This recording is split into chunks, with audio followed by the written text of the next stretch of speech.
The trouble is that Western Christianity has never been able to decide once and for all what to say about sex. Churches tear themselves apart about contraception, homosexuality, the role of women, and revelations of clerical child abuse.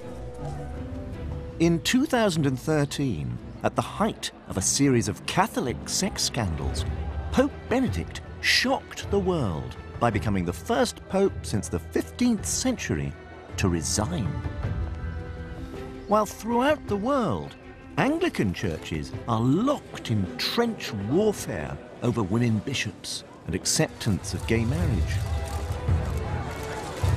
All this at a time when many of us see Christianity's squabbling about sex as irrelevant. Yet, like it or not, the Western world is still steeped in Christian sexual attitudes. The West's problem with sex goes back to the first centuries of Christianity, when early Christians turned sex from a biological necessity into a vice, from a pleasure into a sin. We've been struggling with the fallout ever since.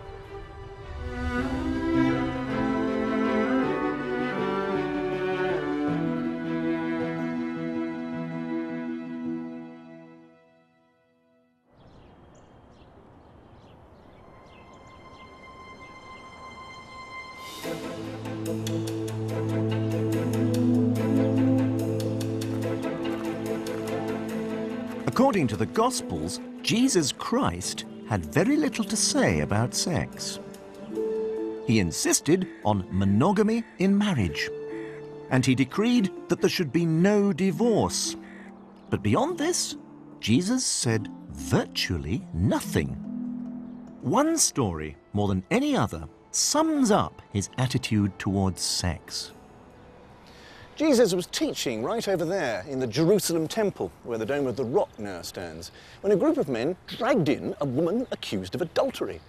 And they asked Jesus whether they should stone her to death, which was the ancient Jewish penalty for adultery.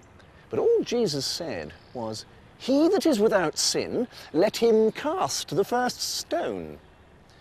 And when they'd all shuffled off, looking sheepish, all he said to her was to go off and sin no more. It's a story of forgiveness and mercy. Jesus was very hot on forgiveness and mercy.